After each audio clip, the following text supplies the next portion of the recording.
Hey, welcome to Challenge Accepted, and I'm with Thomas. Aloha, everybody. And I'm Frank. Today we are talking Game of Thrones. I can't wait for this. We're going season 6, episode 9, Battle of the Bastards. What'd you think of this episode, man? I mean, how can you not like this episode? Yeah. It's perfect. I mean, it's pretty damn near perfect. And, again, rewatching it, oh man, it just shows how good of a show this was. Yeah, and not only was this episode so great, so the guy who made this episode also made the Battle at Hardhome, so some of the best like battle episodes of Game of Thrones, and was brought on as one of the two guys running House of the Dragon. So Oh, this feels like what House of the Dragons probably will feel too. This grand dragon fight we see in this and stuff like that. It's very much a kind of a hint at what's to come. So that's why I really like this one. Plus, I mean, this is the big budget episode, not only for this season, but one of maybe top three for the show. And we really see them right. showing everything off that they have. So it's pretty amazing.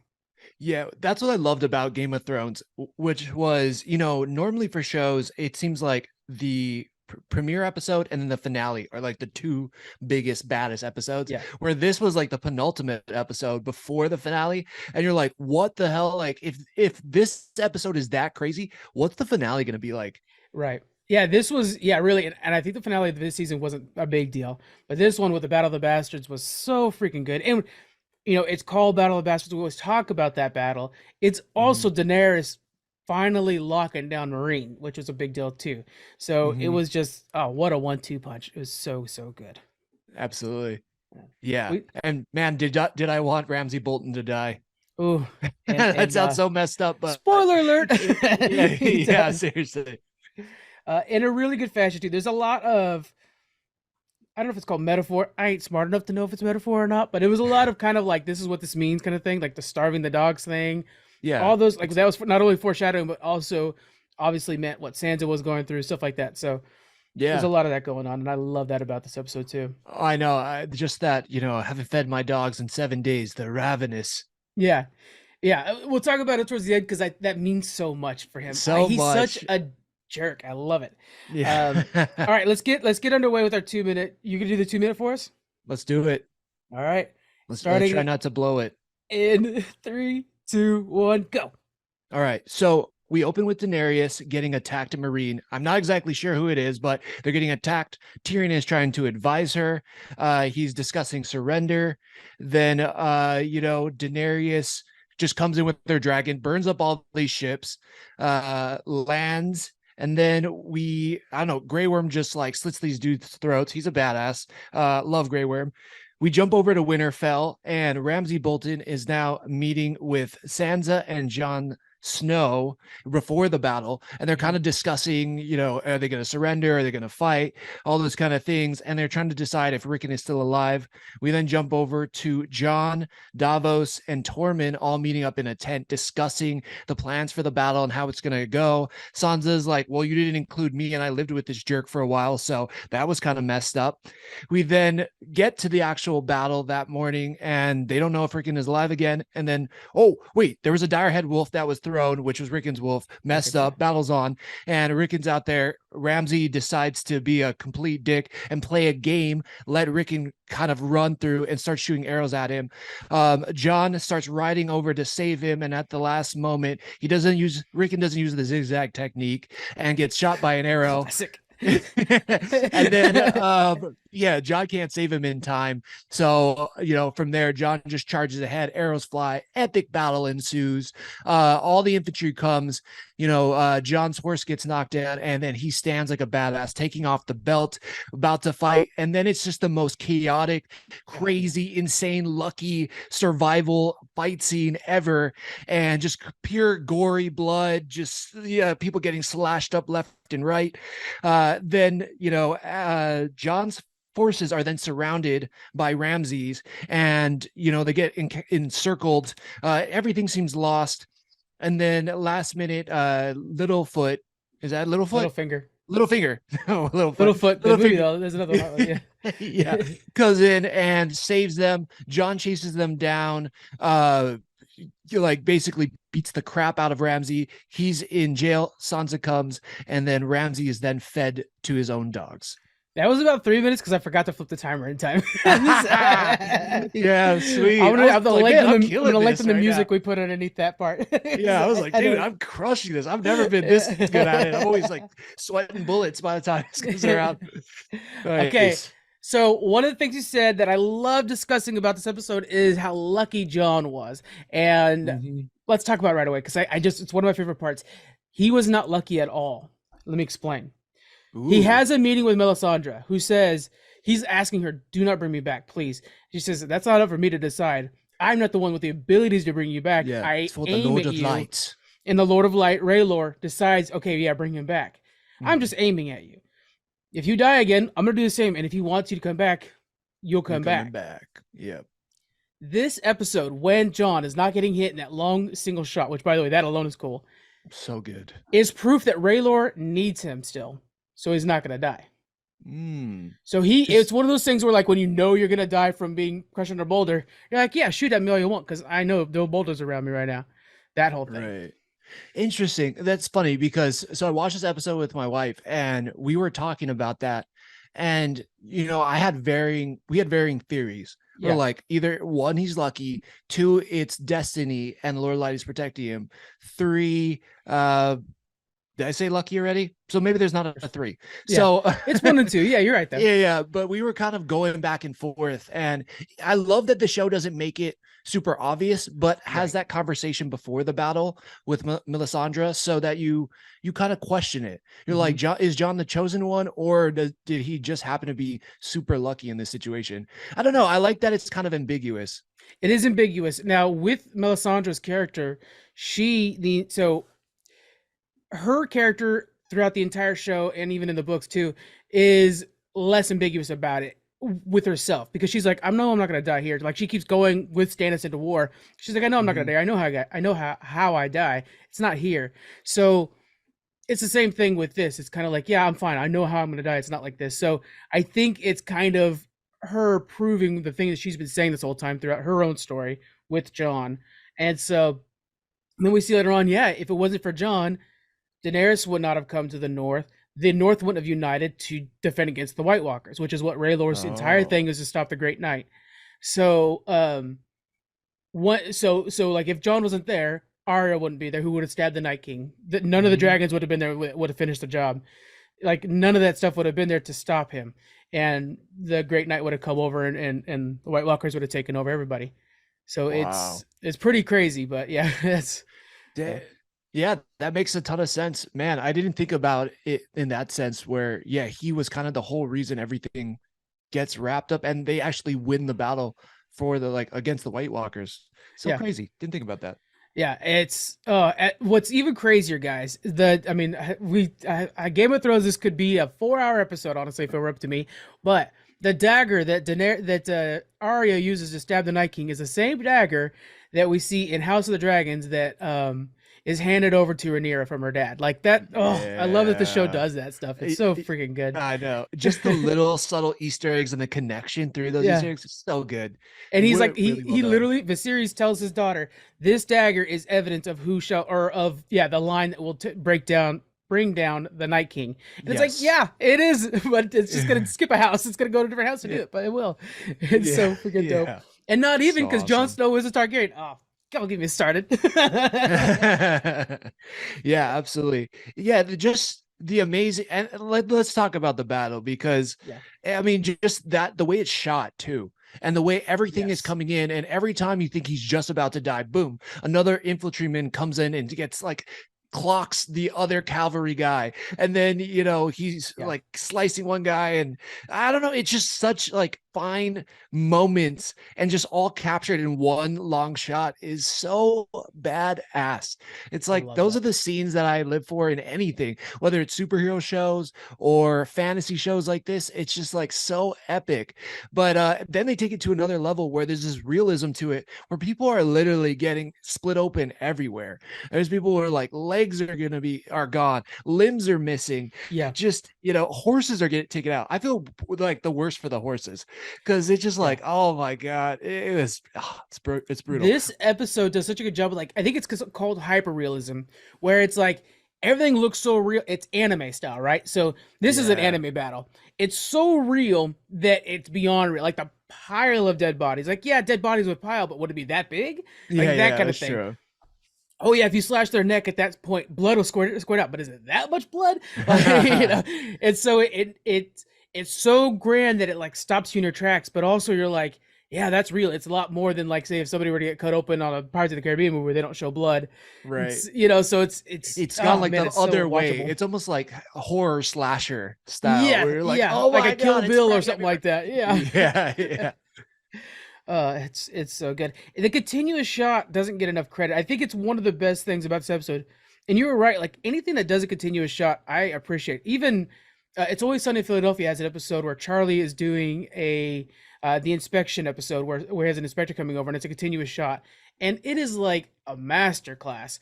And to see it done in this show, it's done so well with these horses coming in, it's amazing. I actually did watch the documentary thing on this one at the time when it first came out, and seeing how they had like the horses were never going to actually hit each other. They were all scat. They were like Oh, yeah, like next to each zigzagged other, almost. zigzag from each other. So, but Yeah, from the yeah. side Like a angle, zipper. it looks like they're hitting each other, but actually Mm. the horses are trained to fall, and they're good like 5 feet from each other. It's just that they all are Oh, trained to fall at the exact same time. Boom! It looks like they all collided. wow. Yeah. Jeez, that's such a crazy fact. Yeah, because the way they collide and those horses hit heads and bodies and everything, you're Oh like, yeah. it just looks so gruesome. Yeah. And damn, that's an amazing fact. I did not know that. Yeah, it was. This is the reason I wanted to pick this episode so much is not only to talk about Game of Thrones, of course, that, but and I have a feeling we'll talk about more Game of Thrones at some other point because we have to at some point. Oh But yeah. this is such a very good example of how to do medieval battles, and I think they're misdone a lot, especially back in the old days, where it was just Mhm. like Braveheart was just like a line of dudes and a line of dudes. Let's watch them collide the most Yeah. budget friendly way possible. Then we'll focus on like three people fighting in the middle of Mhm. like a bunch of people around them. Doesn't that feel like how all of them are done? Yeah, that's true. Well, for me, to be fair, like I feel like Braveheart was still really done well, but when I Yeah. think of other fantasies, yeah, like it always kind of missed the mark. Hmm. And I don't know why, like Lord of the Rings does it well. Yeah. Helm's Deep Obviously was Game of good. Thrones, Helm's Deep is so awesome. Yeah. And so yeah, just the calamity and just the craziness of that moment, I think is underrepresented in a lot of these fantasy shows. And but this one did it right because you're like, it would be insane, just bloodshed and chaotic. You feel just the chaos and the randomness and the I don't holy shit, I don't know what's going on. Yeah. You feel that in this episode. And I love that part of it.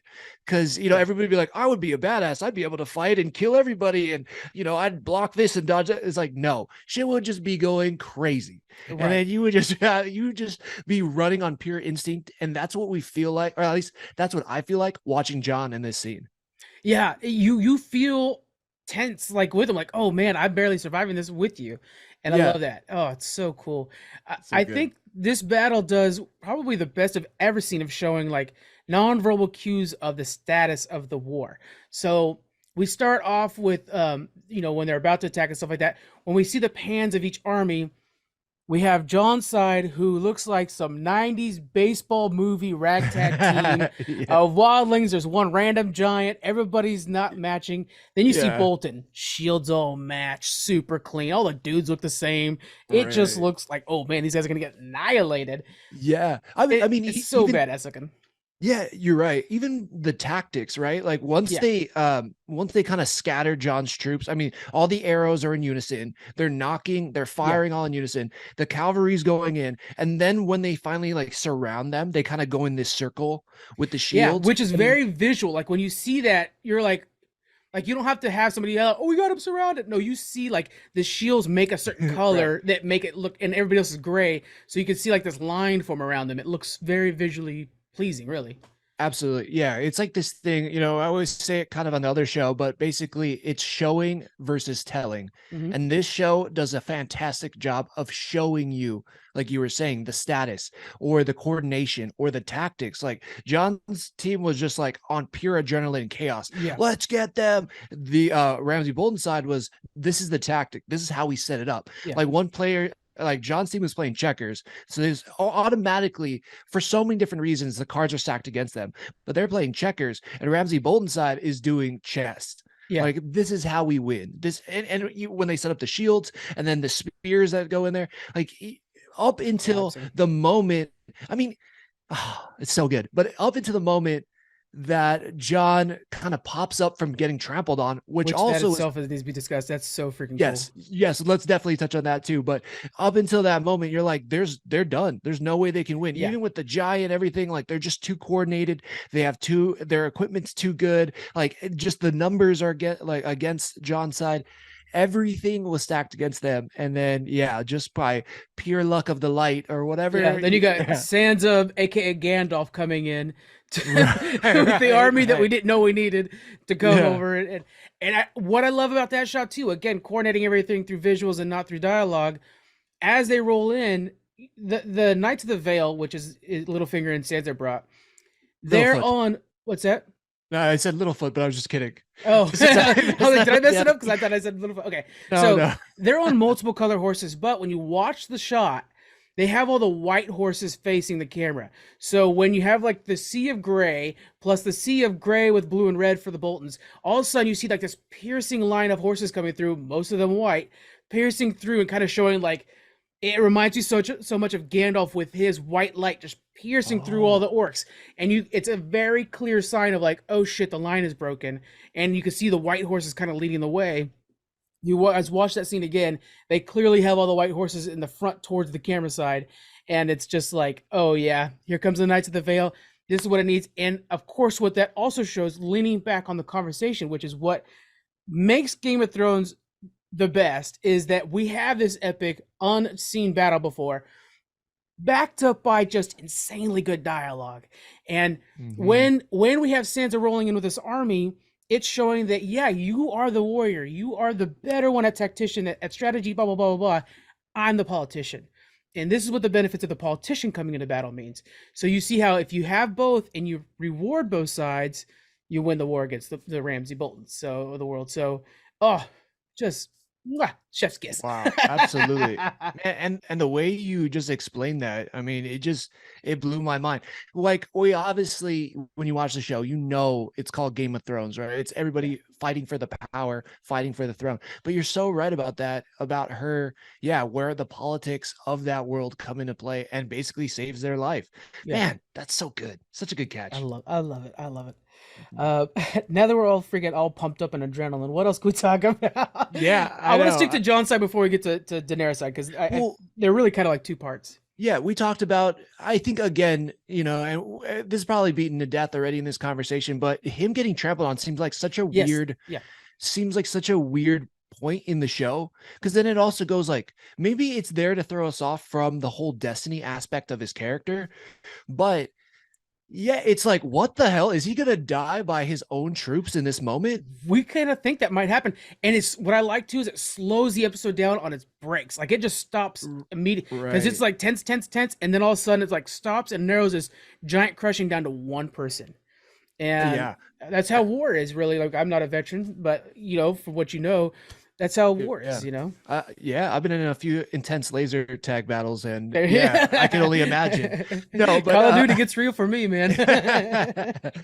but yeah, yeah, you're so right. It does, and it has these waves. Like the episode does a really good job with these peaks and valleys. Yeah, So you see, even with Daenerys and the dragons, right?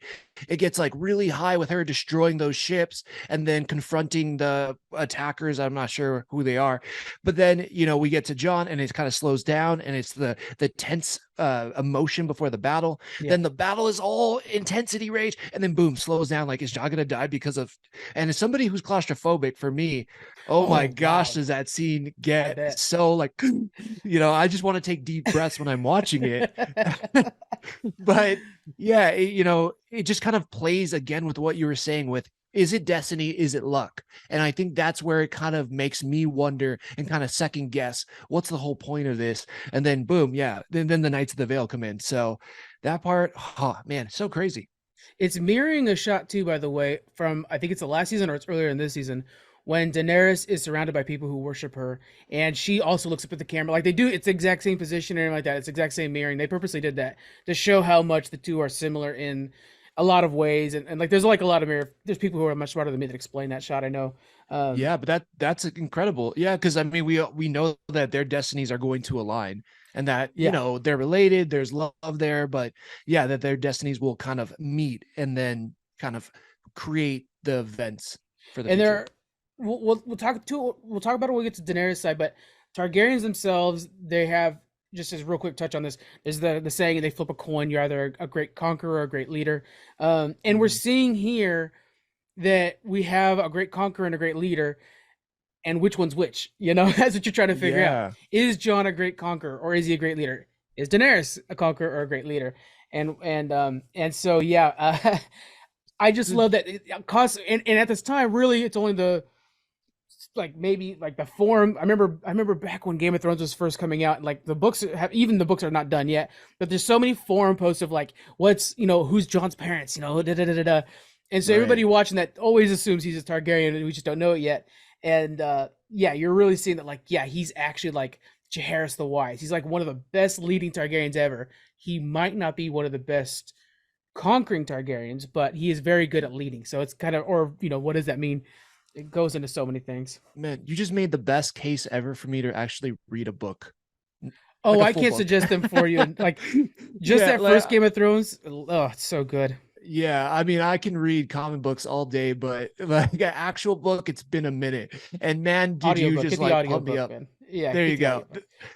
That's what I do all the time anyway. So yeah, Rick I guess I and will read again. Rick and who got clocked out in this episode real fast. To give an example where he's at in the books, he's on an island called Skagos with cannibals and people who ride on unicorns. Wait, who who is this Rick again? and Wait, what? the boy who Oh, got an arrow in his back. yeah. Wait, where was this? Like, my mind is blown. I Yeah, like, yeah. in the Say that books, he's again. on an island called Skagos, which is up by the wall on the right hand side. Okay. On that island, there are cannibals who ride unicorns. They're really ugly looking unicorns, but Oh he's there my right now, God. trying to get them to help Ally take over against the Ramses right now. So that kind of shows you the book is a little bit more hardcore than the show. Yeah, That is epic. Okay, I'm on yeah, board. Definitely getting the audiobook after this. That's incredible. yeah. um, let's see. Let's finish up Sansa's story because we had this war Mhm. council where she's sitting there watching, and I really like how we have Tormund Giantbane and we got Davos. Davos is my favorite character in the entire series, I and love Davos. yeah, I mean just like perfect casting. Hmm. Uh, but they both kind of have like two different experiences, and you can see John kind of really balancing everything out. He's really being smart about this, but Sansa's watching him, and I think there's two things going through Sansa's mind. First off, this kid who just rolled into town after I have been dealing with Ramsay this entire time in the north, he could come in here and take this just because his people love him so much. And Daenerys Right. sees this later on too. Is like, John's worrisome because he's beloved every time. Right. And so I think she's watching that. She's worried about that, but she also is noticing that she's not being asked her opinion when she knows him the best. What did Hmm. you think of Sansa's position here? Yeah, no, I understood it. Like I think that it made total sense. And she Mm-hmm. was right. And even John She was. realizes it, right? Like he realizes he's like, you know what? You're right. I should have took your opinion. You've been with Ramsey the longest. You probably know how he thinks better. And he's like, I'm sorry. I don't know if he says I'm sorry, but I think he knows through his actions, like, hey, I should have listened to you. You're totally right here. Yeah, a leader listening to the advisor, even though it might not be, we see that again later on or earlier on, I guess, with Daenerys and Tyrion. Like Tyrion, who's been wrong recently in that storyline, and she stops and she still kind of forgives him for the mistakes and says, yeah, I get that the city's in good shape, kind of. What do we do, kind of thing. And I just like that we see these parallels between these two time and time and time again until the very end of the show. Yeah, man, you're doing such a good job with finding the comparisons here because you're so right. Like, I'm like, oh my God, you're right. And it's been so long since I've watched this show. It probably would have Mhm. made probably been a more apparent as I was watching the show when it was coming out. But it's been so long since I've watched it. And that you're totally right that they've been juxtaposing both of these characters and their relationships and the leader and advisor situations for both of them the whole episode. That's like people who are mad about the finale for Game of Thrones. So that Daenerys, like, spoiler alert, guys, but really we talk about the entire series, not just the show. We say that again, Well, but spoiler alert, but it's also been like a couple years, so it's yeah, kind of your you should fault. know. So Daenerys destroys or attacks King's Landing and basically turns on what you would think she would do, and shows Mhm. that yes, she's a conquering Targaryen. She's not a leading Targaryen. People are so pissed. They're always so mad about that. Like, what? Oh, wait, why would she become evil all of a sudden? She has Right. been showing those cards since day one. Are you Yeah. serious? That She has that is never true. not been a conqueror. She's always led with, she has her own theme music for what she's conquering, which they use in this episode. And Dude, it's just like, come yeah. on, guys.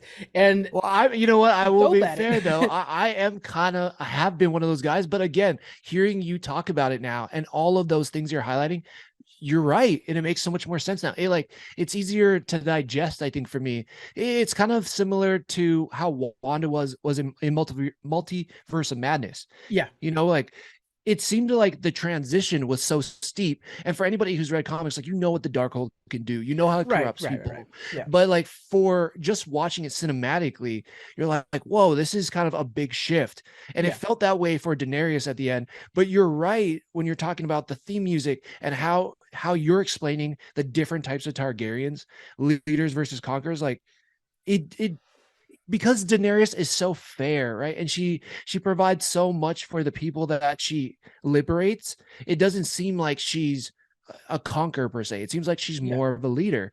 But then when you break it down as you just did, you're like, oh shit, she was a conqueror. Yeah. She was just out there for blood and she just wanted the throne. And then yeah, oh man, you're kind of blowing my mind on this episode. And She just I never wasn't stopped ready for marching. this. But both her and John are beloved because think of how like Unsullied. Oh god, that's another episode I could go over. Like when she frees the Unsullied, that's the Right. first time they used her theme music, by the way. And it's just like one of those moments because I hate to keep being one of those guys that pushes up my nerd glasses and be like in the books, but in the books, Hey, if you got it, flaunt it.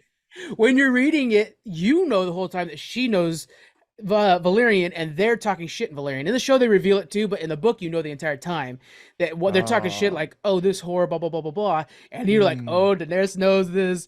Oh, man. And she she's been, can't wait and to turn it against you. yeah, she knows how to say fire and Valerian as well. She's about to burn y'all. And so it's so good. But yeah, back to this one. When Sansa, shows you, yeah, my political power, I do know what I'm talking about, and I appreciate that John listened to her in this case. So there Mhm. must have been a case where she said, like, I'm gonna go try to get help. And he's like, that's fine. And I think his idea was like, at least you're not here, and I don't have to worry about one more sibling. So Yeah. she went off and didn't know if she'd come back or not, whatever, but finally she's away and she's safer.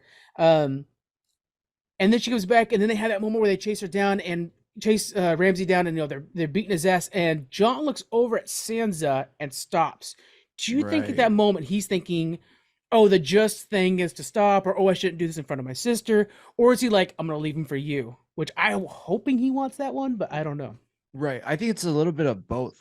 Okay. So I think it's one, my sister seeing, a side of me that I'm not proud of. Hmm. And two, this is for you. Like you should be the one that finishes this. There needs to be a little sliver of him left for you to Yeah. have your conversation, your what do you call it when your closure. I was gonna Oh, use I was perfect. like, what do you Yeah. call it in a breakup? But yes, when you're closure. And so I think he's like, you deserve this. And it kind of goes back to John being a good leader where, he lets people kind of complete the things that they need to complete. And So also like true. a good person and a good brother, Yeah. I think it's all of the above. Yeah, and also by not being the one that took the law in his own hands, he's also not sullying himself either. He's like, I Oh was yeah, just plus, like man, it really is like the best case scenario for him. And then she absolutely. brings in those dogs, which I've always wanted her to like later on be seen with the hounds next to her. Like now they're loyal to Right. her. Like how dope would that have been? But okay, I Oh, that'd get be it. so sick. Because Yes. she had a dire wolf, but it was killed in season one, and Hmm. so it was like now I've got the hounds. It's like oh that'd be fucking cool. And the hound is Yeah. actually someone who saved her when Ramsey first took over. Like actually the hound, or Yeah. not Ramsey, Joffrey. I do have Um, one thing about the dogs though. On yeah, that scene was badass, but like the one thing it's like kind of breaks my heart a little bit is because I have two pit bulls and they yeah. are the sweetest dogs I've ever had. That one Like snoring behind me truthfully. is half pit bull right now. Yeah, they are Yeah, beautiful dogs. exactly. They're like so beautiful. Like my dog Lucy is like the gentlest, sweetest dog I've Yeah, ever had. And I've had a bunch of dogs growing up with all different mixes.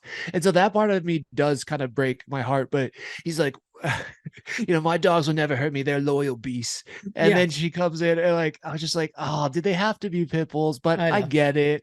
I get German it. I mean, shepherds, we all know they're bad too. Come on, or not? There's no dogs that are bad, but yeah, they're yeah. There's fighters. only bad owners. Yeah, I Yeah, hear what you're saying, but yeah, that part breaks my heart a little bit. But I understand in this moment, and also like pit bulls, Staffordshire pit bulls are like UK dogs, I guess. yeah. So it kind of makes sense. But I feel like I needed to touch on that. I love pit bulls, I wrote 4 pages basically. of notes, and I'm realizing I haven't read a single line from any of them. I'm just so freaking pure Yeah, adrenaline on this episode. 100%. I know. I'm like, I have all these notes too. I'm like, it's in my brain. I don't need They're them. a waste of paper for me. Yeah. So, what that like what you're saying there when he says, "Oh, they're loyal to me." She's like, "No, but you've been starving them for 7 days," which is exactly what he's been doing to the North.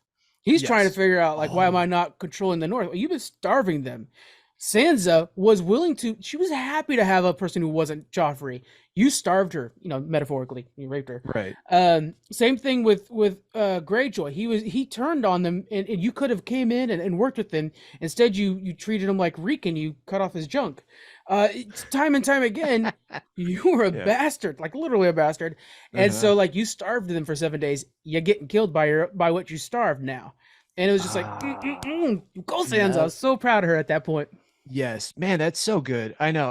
I like wrote down that line because I love the way she just Yeah, delivers it, which is you haven't fed them in 7 days. You said it yourself, right? And yeah, I just didn't think about all the ways he was starving everybody around him as yeah, well. And we even see it with the Greyjoys when what is his name now? You just said it. They call him Reek. Reek, yeah.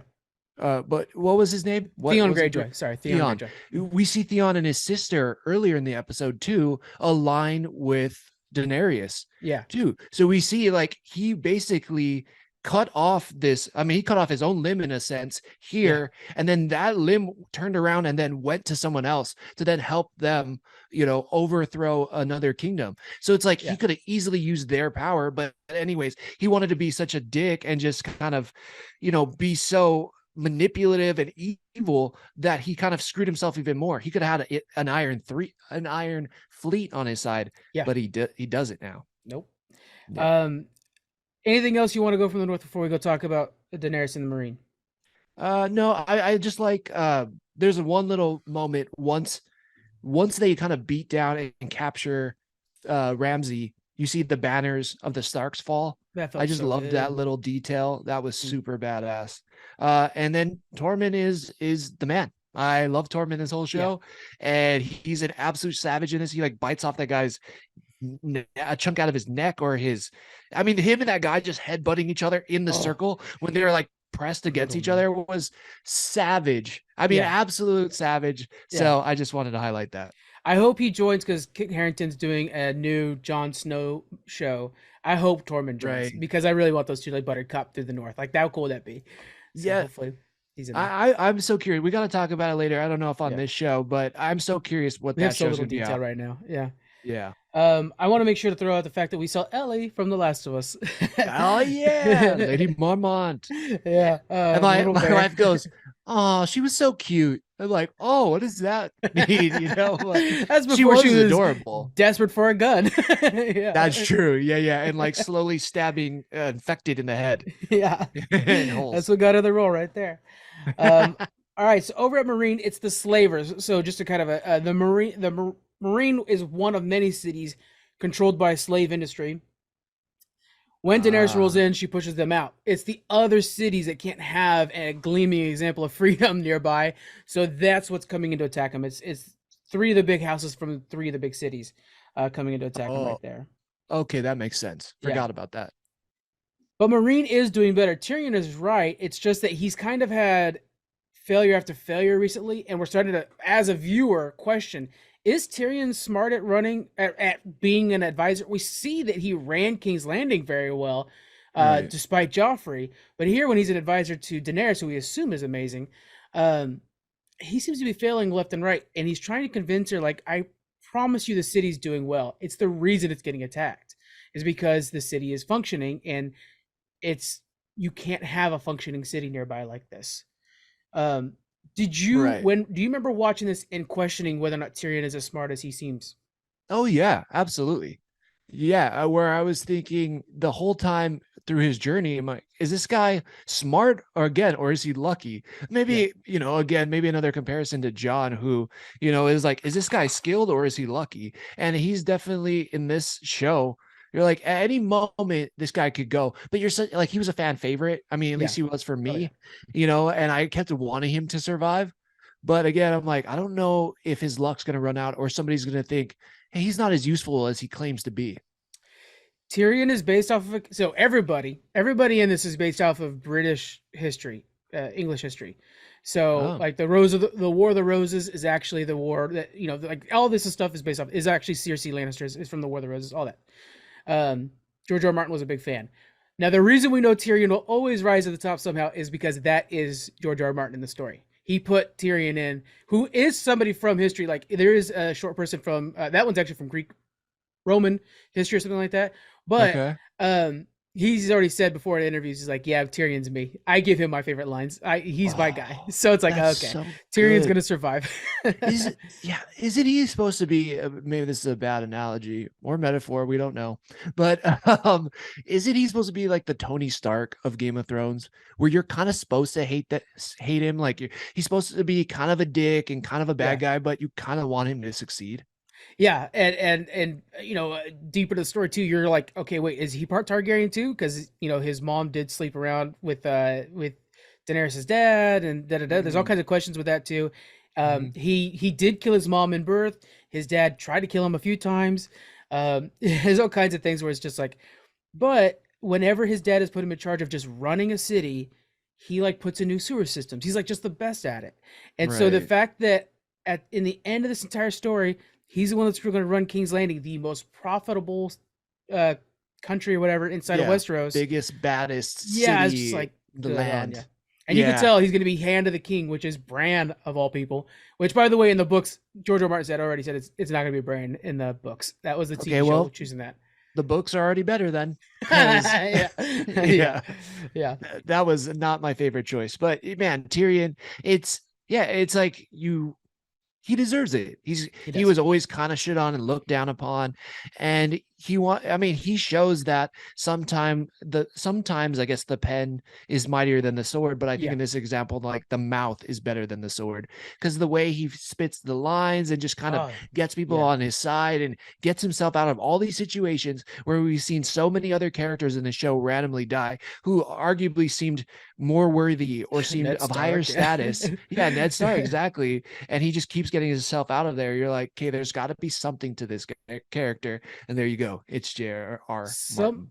yeah, some of the show's strongest scenes are just dialogues between him and Cersei Lannister or him and Yep. Varys. Like him and Varys talking is like a masterclass in witty dialogue. Oh yeah. I think I said masterclass twice now. There's a third drinking game. But nevertheless, he's so well written that you can't help but like wait for him to talk. You don't expect for him to carry Exactly. a sword. You don't want him to. This is Game of Thrones, sure, but you don't need him to. And yet he's still like a fan favorite. Absolutely. He can just twist logic. I mean, Yeah. that's the thing. Like, you're just wondering what he's going to say, because you're like, is he going to go down this route or this route? It's almost like pick your own adventure, but we don't get to pick. And the result is just as exciting and just as, unexpected in some ways. He does such a good job, man. I'm like blanking on everybody's name today, but what is the actor's name that plays it? Peter Dinklage. Peter Dinklage. Oh my, and he's so good. Like, He is. anytime I see Peter Dinklage in anything, I'm like, he is the man. I mean, I know we keep using masterclass, but he in himself should teach a masterclass, because the I way he would delivers lines, yeah. oh my God, I love it. I love Yeah. it. Everything he says, it's so good. He was in Destiny as your like robotic sidekick, and people were so upset because he didn't deliver the lines well enough, in their opinion, that they Mhm. recasted it and they redid it through the entire What? game. To me, it's crazy because he delivered the lines very robotically, and they're like, no, he's not doesn't have his he's not doesn't sound like Tyrion. It's like Right. he's not playing Tyrion, he's playing a robot. Like, what do you guys? Yeah. Yeah. I was so mad when they got rid of Tyrion's voice and Peter Dinklage's voice in Destiny. I was like, man, that sucks. I mean, who would complain about him playing the elf or the dwarf in Endgame or Infinity War, right? Where he plays that. I Yeah. mean, he wasn't Tyrion in that, and I think he didn't exactly say the lines the same. And I loved him in that. That was amazing. I want him to play. I want him to be something else in the MCU because I want him to be bigger, or maybe like in the deep. Oh, Bigger than a oh, giant dwarf? no, right. I want him to be a bigger role. But what if he's in the DC now? This just hit me. What if he's Penguin for our new Batman? Oh shit, that'd be pretty He would be cool. a dope Penguin. Oh, he would be He good as would. Penguin. Oh, absolutely. Because Penguin, a lot of what makes him interesting and powerful is the way he can also like manipulate people.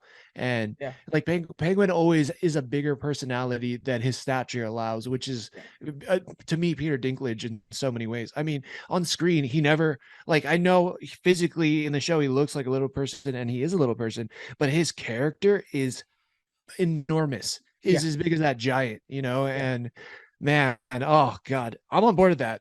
There's That'd other be so cool. characters. I mean, I'm sure there's so many other DC characters you can play, but yeah, that would be cool. I'd be on board with that. All right, going further on here. So they're gonna. The idea is like let's just meet with the masters that are attacking.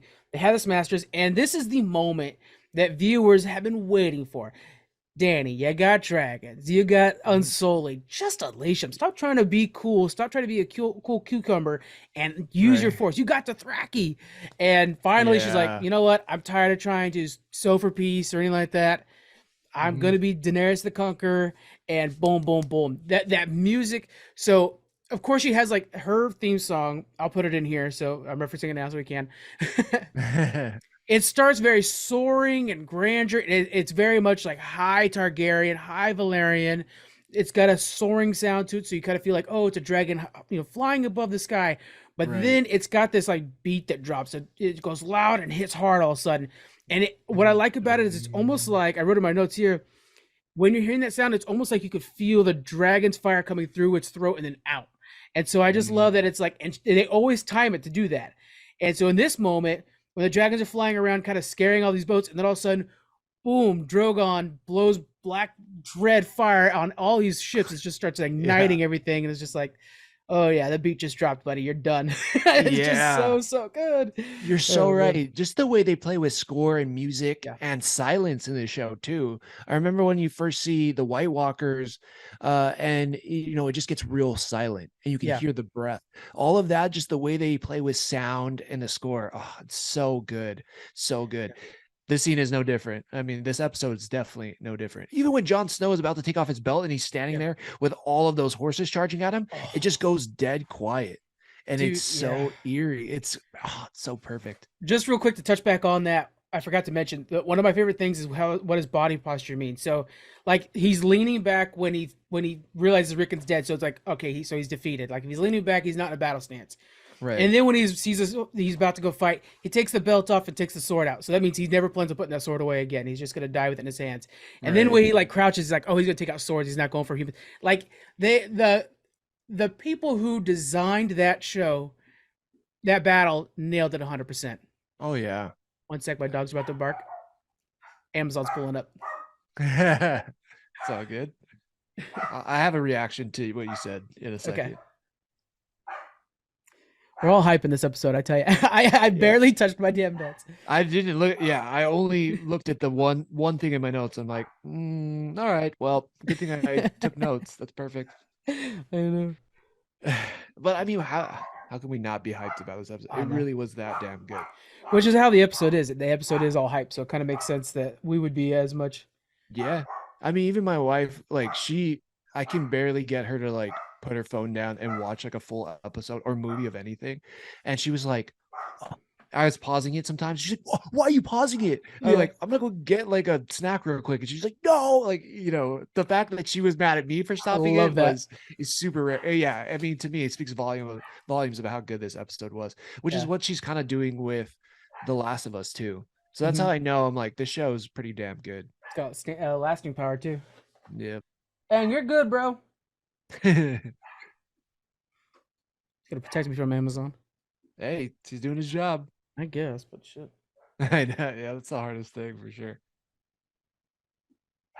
I saw that Shoot, reflection of that Amazon van coming up. I was like, oh shit, here we go. yeah. What was the last thing we said? So we can I get was talking about like going. his battle stance and stuff like Oh, that. battle And sense. Yeah, yeah, yeah, I think yeah. we're good now. All right, go ahead. And that is 100% true and correct on how he was just preparing, and just the shift, even shifts in posture and camera Yeah. angle and all that stuff really highlights what the character is feeling and what the scene is going to be about. And oh man, so Yeah. yes, just chef's kiss everywhere. It has my desktop wallpaper for like 2 years. Was him facing the horses like that. It was I good. Yeah, I'd be ready to battle any type of editing or episode or social media content every day if I had that. Our struggles are a little different than John's, I think. Yeah, yeah, true. True. Thank uh, goodness. Back at Marine, so we see that obviously Daenerys is dropping the hammer. So we have the Dothraki taking out the harpies, which is something she should have done a long time ago. Again, this is a really like fan saying finally kind of thing. Right. Um, so yeah, the Dothraki are fully attacked. Unsullied are like now like putting their spears down, like, okay, bros, this is what's gonna happen. And then I love that part where they're like, we need to kill one of you guys to as punishment. What'd you think of that? How that played out? What'd you think? Oh, it's badass. It's Yeah, badass because it shows, like, again, we were talking about Tyrion as a leader or as an advisor in this situation, and in that situation, the guy that's left alive is kind of Tyrion, is also yeah, kind of the Unsullied. All these people who they were going to be cast out or killed, like, kill that guy. We don't even know yeah. him. They even called him a lowborn, like he's less than them or something like that. Right. And in this whole situation, even though Tyrion is the highborn, he was always cast out. He was the lowest of the highborn in his Yeah, family, of the Lannisters. And then also the Unsullied, where, they were never given an opinion. And now for Grey Worm to be this badass leader for one of the most badass fighting units in the whole world, for him to get to decide who lives and dies is also super badass. And just whenever if you don't want to fall on your own sword, you'll fall by my sword. And yeah. that's like what a Grey Worm does in this situation. And just the one stroke between the two necks of those guys was like, oh my God, yes, that's sick. He's It such an was so anime good. character too, man. I swear. Yeah, that was a total anime moment. Just the and Yeah. just the standing there all silent while they drop. Oh, so good. And then even right before that, when he like convinces the other slaves, like, go home, don't fight Right. for these guys. Why you fight for these guys? And it's like, oh wow, yeah, he knows the struggles, so he's trying to explain to them, kind of choose the better. Yeah, yeah. Um, You owe them uh, nothing. Go live your yeah. life. And then the second scene we have with Daenerys' side is the Greyjoys meeting with them, explaining that look, our uncle's on his way, but he's going to want to trade his ships for your hand in marriage. Right. And Yara, I think her name is Yara. It's they changed it a little bit, but Yara is trying to explain like all I want is my little piece of the pie. Right. And Tyrion, who's been kind of bashing on Theon a lot, Yeah. because rightfully so, but he's been bashing on Theon a lot. I really first off respect how Theon is just like, I'm not the one that deserves this. It's my sister. Like he's already like elevated beyond who Theon ever was beforehand. So I think that puts Yes. everybody in check in the room. And then the way that like Tyrion's like, you can't just let everybody become their own king or queen. And she's like, she's just asking. I'm not saying, and everybody can ask. It's up for me to say who yes. I Right. just really liked how, first off, you could tell that like Yara and Daenerys. There's a deleted scene somewhere where these two hooked up immediately right Yeah, after this. I They were know. really vibing each other, man. They were. It was pretty hot. I'm like, yep, let's see where Yeah. this goes. Brown chicken, brown cow. Um, but yeah, I just really liked how we went from like this hostile intro to all of a sudden seeing like, oh, we are on the same exact page. And I just liked how this entire conversation transitioned while we watched it. It was really, really neat. Yeah, absolutely. Just incredible dialogue as we talked about. But yeah, I think that's what Game of Thrones did amazingly well too, right? You see these characters on their different paths, on their different stories. And then when they, they might connect and then drift apart again. And when they connect, it's how these characters have now changed and how that interaction would go when they find somebody from their past or they interact Yeah. with somebody from their past. And in this situation, it's Tyrion and Theon.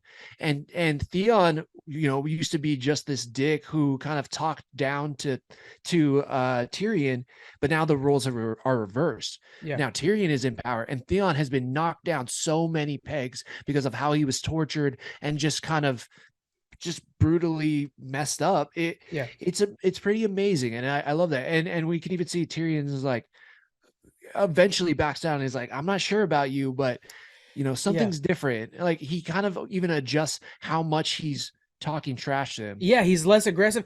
And you Yeah. know what I really love about Theon too is he got knocked down through so many pegs that he become humble, and then through his humbleness rose again. because now when he sees that yeah, my sister's the one that I know where my place is and what's best for my people, and like Right. he just like elevates himself so much after being knocked down from being Yeah. this like fake idol, because he was like fake leader of Winterfell, fake this, fake that, you know. Right. Yeah. I almost want to like, in a way, it's like he got to rise up by lifting others up, Oh, nice you way to know? put it. Yeah, Right. I mean, yeah. Now he's like, okay, I'm going to lift up, I'm going to back up my sister. I'm going to try to make sure that she gets what she deserves. And by that, it'll be better for everybody, including our people. yeah. Yeah. Such a good character moment for everybody involved. This episode is so freaking dope. Yeah. It is. Anything else you could say about the episode before we start going into like fun facts and all that fun stuff?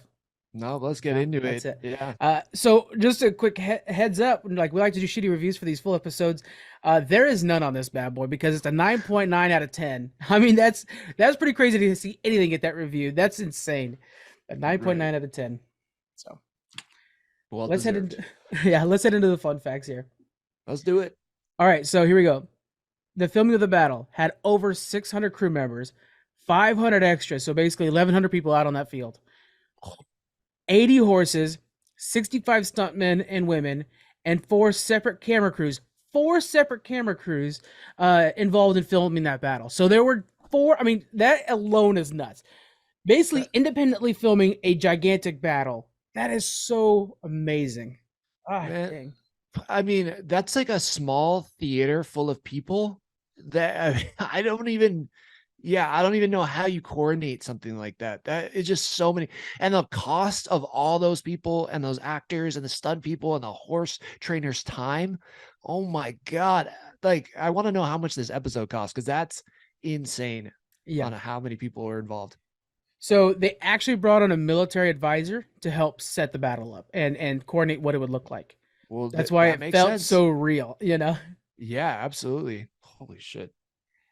So this was the most extensive battle ever filmed on TV by a mile. For most hour-long dramas, it takes 8 to 12 days to shoot the entire thing. This battle took 28 days and then 48 days to film everything all together. 42 days to Wow. film everything all together. Holy crap. That's insane. Over a month for this one scene. Yeah. So this is the first TV show episode on IMDb to have over 100,000 user votes. The second was the following episode, The Winds of Winter, both at the time having a 10.0 rating. So this was one of the very first episodes ever to have a perfect rating on IMDb. Holy shit. Well deserved. There's no doubt in my mind this episode deserves it. Showrunner David Benioff, which is the one that went over to House of the Dragons, and DB Weiss stated that after actually hold on, David Benioff, yeah, I think he just left House of the Dragons. Let me clarify that too.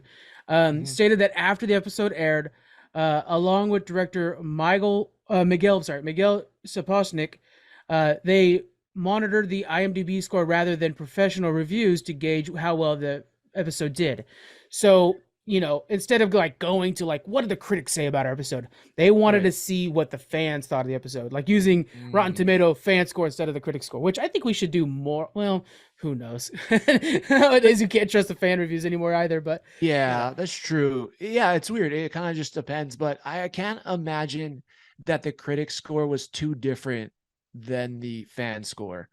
But I mean, this was such, in a way, was fan service, right? I mean, an epic battle, seeing Jon Snow rise to the challenge, see the dragons destroying the ships, seeing Sansa finally get her revenge against Ramsay, all of that in a way was kind of fan service, but in a way that was earned and deserved. yeah. Okay, one sec. Let me see. There's another one I want to make sure to touch in. Yeah. Don't drown it. Okay, here we go. In the books, Theon never admitted to anyone that the boys he killed at Winterfell were not Bran and Rickon. Neither Tyrion nor most of others ever doubted that he killed the Starks. This is the first time it's ever proven that no, he didn't actually. So in the books, it's believed that he might have killed these two missing boys from a nearby village, but he told Mm, everybody like, "Yeah, I killed the Stark kids," just so that he can kind of lock things down. But he really felt bad about the Stark kids because he grew up with them. So he killed these right. two. It's not great. He still killed two random kids, you know. Yeah. It's still Theon Greyjoy. But this is the first time it's ever proven that, yeah, because at this point it's ahead of the books.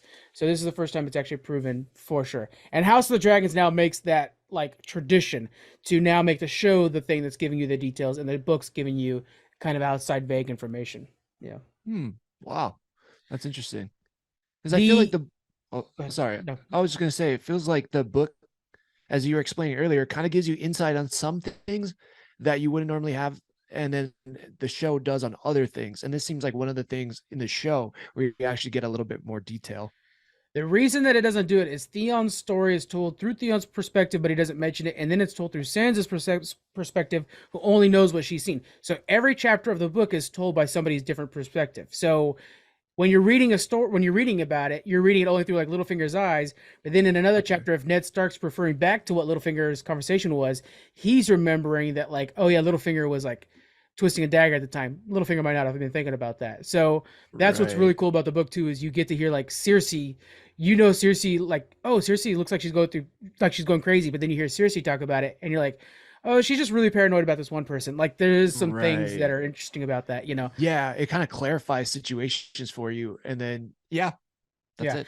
And then Theon's chapters, when he becomes Reek, they actually change the name of the chapters to Reek chapters. And in that point, he Oh. talks only in the third person. So he's like, Reek did this, Reek did that, and he's like fully a lunatic. And so, Oh. and so at that point, you don't know what's true and what's not, because he's like kind of like he's a lot closer to Yeah. like Gollum from Lord of the Rings at that point. Right. Like he's gone full into this psychosis. Like he's almost viewing his life as a character. Exactly that. Exactly that. So yeah, at that point you don't know what he's saying is true or not true. So it's a little hard. And then he rebounds later on, but it takes a long time. Yeah. Wow. For the fun facts on this one again, IMDb guys, check it out. We always suggest that, but this one has like I'm talking pages and pages and pages about the filming of this battle and stuff like that because it was such a big deal and it was never done before. Plus, this was the highest rated show ever at the time when it came out, and I think it's still up there. It's got to be. So please check that out. And check out Game of Thrones if you haven't watched Game of Thrones. If I haven't said that already, you really should. It's really good. It's funny. It's like, yeah, I don't think we even need to be advertising Game of Thrones. People are like, yeah, it's one of the best shows ever, Yeah. right? There was like Game of Thrones, Breaking Bad, one other show. I mean, there was a rating recently on what people think is like the best show ever made, and Game of Thrones is still up there, even Yeah. despite the ending for some people who didn't like it. Yeah. I watching this episode, I was like, I gotta rewatch this entire series at some point because it's just so damn good. Mhm. It's so crazy good. But yeah. Let's see. Oh yeah, here it is. So there's only 36 episodes ever to reach a 10.0 in all of IMDb's history. So that shows you how important this was. Two of them Does it was this say? and the episode right after this. Oh my God. What else is in the top 10? Let's What find other out. shows? Because I'm curious. I'm sure Breaking Bad has an episode in there. I'm trying to think of what else. Maybe Stranger Things. So three of them are Game of Thrones. There's the Okay. this episode, the episode right after this one, um, and the Blackwater episode, and then there's an episode of Better Call Saul that's up there, Oh, Better Call. which Okay. very much Breaking Bad. Then there is 4 episodes of Breaking Bad. Yep. There's a few Mr. Robots, a few True Oh, Detective. Have you Mr. ever seen True Robot's so good. Detective? Oh yeah. Oh yeah. Yeah, I there you love go. True That's a good show. Detective. Oh, more Yeah. Breaking Bad, more Better Call You're like, Sauls. oh, I'm almost gonna challenge you on that. Oh yeah. I could see the wheels turning in your head. Yeah. Peaky Yeah. Blinders has got a lot on this list. Oh, that's Oh, another really? good show. Yeah, That's Peaky a great Blinders is so show. great. Yeah. Yeah. I think I'm on episode season 3 of that. Oh, But cool. The Last Kingdom's on here. Have you ever watched The Last Kingdom? no, we talked about it though, right? I think we have. Daredevil's Yeah. got some episodes. Oh, and an episode Ooh, of Daredevil. Invincible. Can you guess what episode in Invincible is on this list of perfect ratings? I would. Okay, this is spoilers for Invincible, but is it the episode where the dad kind of reveals that they're Yep. immortal? Yeah. Yeah. Yeah. It's the one where he's getting his ass beat by his dad. Yeah. Oh my, that episode is insane. Also, this Yeah. is telling me a lot about what people think is perfect, which usually involves a lot of gore and like serious betrayal by characters who should love each other. It's Is what funny you say like that. a Yeah. theme. Severance is perfect. Severance has only got one perfect episode, and it's the episode where one of the guys finds out like, oh, I've been lied to this entire time. You're right. That's betrayal Mhm. episode right there. Yeah. Daredevil's episodes, one is blindsided, which again, betrayal in that one. Betrayal. Dude, Yeah. okay, if you want a showrunners, show writers, if you want a perfect episode, build up a whole season where people should trust somebody and then betray them, and you'll get probably a really high score on IMDb. Yep. And the Peaky Blinder ones, both of those are betrayal ones too. But it's funny. We The cracked the Stranger code, Thing man. ones. This is the one that's breaking the code. Stranger Things. One of their perfect episodes is the one where Billy gets, or not Billy, Billy's sister. What's her name? I can't remember. Anyways, Max is Max. at Yeah. the graveyard, and she like starts to lift up, and they quickly put the music on her to save Yeah. her. Oh, it's But such an epic but scene. in that scene, doesn't Billy try to attack her? Like it's like Dream Billy, but It is he Dream still just Billy. Damn so betrayal. yeah, it's kind of like her own family attacking her, which in a sense could be like a visualization of betrayal. Oh So, man, bro, right there, we there it cracked the is. code. Hey, You're welcome, producers that listen to this podcast. We just gave it to you for exactly. free. But it, yeah, but it is weird. I mean, man, not to get super deep here, but it's like, what does that say about us as viewers? I think more than what it says about people creating the shows. Yeah, more So fans. interesting, but damn, man, those are all great. I think we have to talk about most of these perfect episodes at some point on the show. Oh yeah, But there's no doubt. maybe, Like Peaky Blinders is definitely on my list to oh yeah, challenge you to stuff like that. Like there's definitely a lot on this list it's going to be going through. no doubt. So based on that, I think we kind of, is there any other facts that we want to say? Because I think at this point, we're kind of into wrapping it up and we Yeah. can kind of let people know what next week is, because next week, I feel like we have something very special to We do. announce and then do as well. Yes. We're done with fun facts, man. Let's go. Let's do it. Yeah, next week, for all of you out there, I'm sure you already have gotten your tickets, but if you haven't, Ant-Man and the Wasp: Quantumania comes out on the 17th. And for next week's challenge, I challenge you to watch the original Ant-Man in Oh preparation man, for Ant-Man and the Wasp: Quantumania. it has been since it's released that I've seen it, so that I'm glad to see it again. What? I Are know I'm you? surprised. Like I like when MCU first started, I watched those countless times, but nowadays there's Mhm. just so much of them that I don't really rewatch them often, which is Oh my God. surprising. Get up. Oh, how do we? Oh my I know gosh. we talked So about doing a Marvel I'm month. I think we're definitely conflicted. gonna need to do that. We're gonna have to do that during the pandemic. I like, out of all of the different franchises IP that I love, like Marvel is like my number one.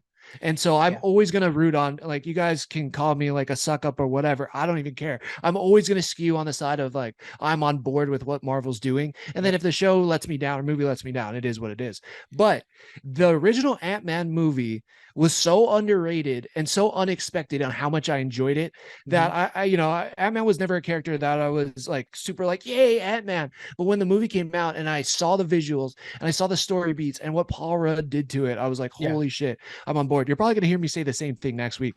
But I, over the pandemic, I made my wife watch all of the movies in the order it was released. Someday we'll watch them Nice. in chronological order. But yeah, this one always just kind of surprises me and how like light and fun and action packed it is, and Yeah, the characters. So yeah, I'm excited for you to watch this one. I before this podcast existed and was trying to figure out what to do with Sloop and kind of change it up. I wanted to do a thing where it's like let's review every MCU movie, but it's like that's an undertaking. That's an entire podcast itself that can do that, But Yeah, so we're gonna do I that don't need to through sleep. this. Let's do it. I know we're gonna do that through here, one episode at a time. We're gonna figure out exactly how to do that. It can't be just a long shot because then all of a sudden we're gonna get Thor fatigue. But Yeah. yeah, it's Good man, example. they're Good always good pull. to watch. Yeah, definitely. So then, yeah, we'll immediately after that, then we go into Ant-Man and the Wasp: Quantumania review, and then no, I think that's it. I think that's where we go. Well, We'll figure out the here's next the deal. challenge. So we have the most action-packed week. So not only do we have this episode coming out, but Mm-hmm. when you guys are listening to this episode, I want to say maybe I'm not sure exactly when, but we have The Last of Us coming out on a Friday. We have Yeah. the watch party for that releasing as well. So that's three Oh right there. yeah. Plus we got Ant-Man 1. Plus we have Ant-Man and the Quantumania, basically Kang's movie, and then Ant-Man's hanging out with him. So we have 5 episodes coming out in like a week. It's going to be intense, guys. You're going to have a It's lot gonna from us. be metal, man. It's gonna be Metal. metal. Yes. And then, of course, it's not like The Last of Us is stopping because Ant-Man's coming out. So there's going to be a Last of Us after that, too. So That's right. Whew. We're busy boys. Yeah, We are yeah, busy yeah. boys. We got So a lot coming your way. absolutely. But yeah, enjoy everybody. We definitely want to hear what you guys thought about this Game of Thrones episode. Yeah. If there's a different Game of Thrones episode that you feel like we should be challenging ourselves to, please shoot it over and then come hang out tonight. Come hang out with us online Yeah. and talk about The Last of Us, because we're in for a treat. As well as, I probably going to be a little hungover on Monday because of the Super Bowl. So Yeah. all of this is going to be super fun this weekend. I'm so stoked. Yeah, I don't know, Frank, anything else you want to wrap things up with? That's basically it. Yeah. Oh man, it's gonna be a blast. Any more yeah. Please suggest content to it or episodes you guys want us to do. We're happy to visit all the shows that we've done before. Specifically on this one, if you guys want to be really clever with it, try to do something that's not about something that's all about talking. Like that way, we have to review the opposite kind of Game of Thrones episode to this. Would be interesting to see how we do with that. But yeah, Oh man, yeah, you're really challenging them to give us dialogue heavy episodes. I appreciate that. yeah, that's the trick. That's the trick. All right, guys. Thank you very much for hanging out with us, and we hope to see you soon. All right, Bye. hello everybody, bye.